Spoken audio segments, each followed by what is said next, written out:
5 seconds to go.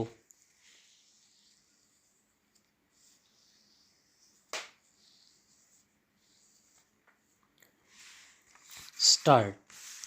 Bombay is a city with a cosmopolitan outlook, and it is a happy coincidence that discussions focusing attention on various aspects of science and technology which have a bearing on the welfare and well being of society have been organized at this great metropolis.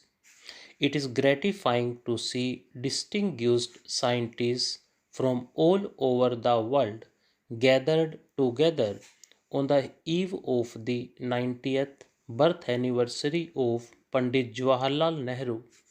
It is a fitting tribute to one of the greatest personalities of our times. As a student, I was inspired by his charisma and idealism. To those of my generation, he symbolized the India of our dreams. I came into close contact with him when I was a member of the Constituent Assembly, and a little later when I was invited by him to be a member of the working committee of the then Indian National Congress. I was fortunate to have had the opportunity of working closely with this great nationalist statesman in the exciting days following the advent of freedom. A nobler soul so completely dedicated to the service of the country and its people is hard to find in the history of any nation. That we had this great man to inspire us during the struggle for freedom and guide our destiny during the crucial post independence era is indeed a stroke of good fortune. He had a sensitivity of mind which he combined so well with a rare delicacy of feeling and large, generous impulses. He was impatient at times, but only because he wanted us to march faster towards the glorious future in which he believed. There were few others in positions of authority at that time who could have visualized the role of science in national affairs as Jawaharlal ji did. He tried to mold our thought and action and place it on a progressive, scientific, dynamic, and non communal basis within the framework of existing political and social institutions into which he breathed a new spirit and a new vitality. He was the foremost among the pioneers in thinking of the progressive and purposeful advancement of science and technology in the country. He was not only the pioneer of modern India, but its architect and builder as well. He provided an impetus to all modern concepts of nation building and provided the encouragement and moral support to those seeking to launch India on to the international scene. He realized even before India became free that our economic regeneration and progress towards the modern age could not be achieved unless we could plan ahead for prosperity. With his association and experience of pre independence planning, he infused dynamism and imagination as chairman of the Planning Commission into the 5 year plans which have today brought us to the forefront among the developing countries of the world.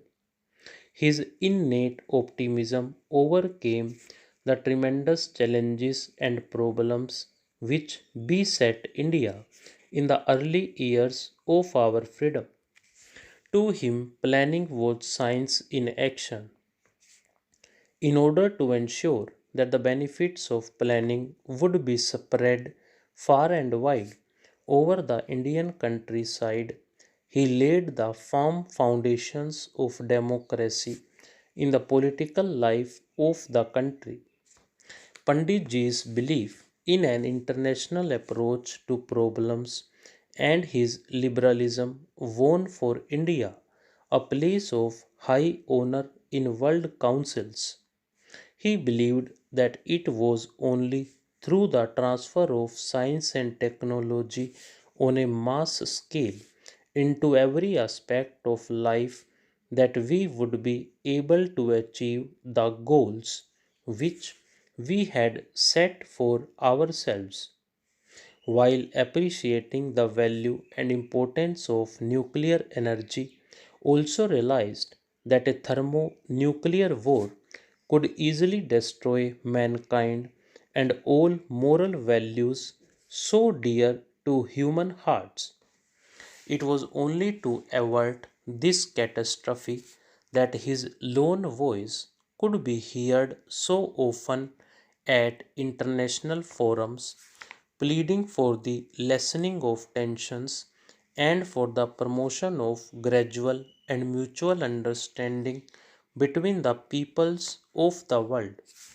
He launched India into the modern age of advanced technology with an emphasis on basic heavy industries, including the heavy engineering and machine building industries, institutions for scientific research, and the development of energy resources.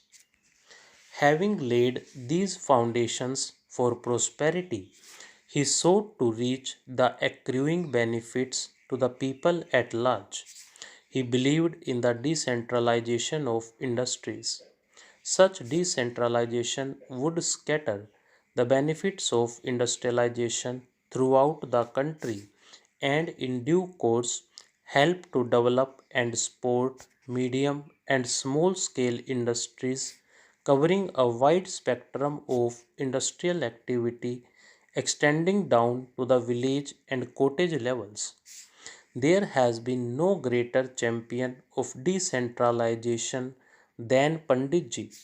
He moved in Parliament in 1958, a historical scientific policy resolution which pledged to secure for the people of India all the benefits that can accrue from the acquisition and application of scientific knowledge.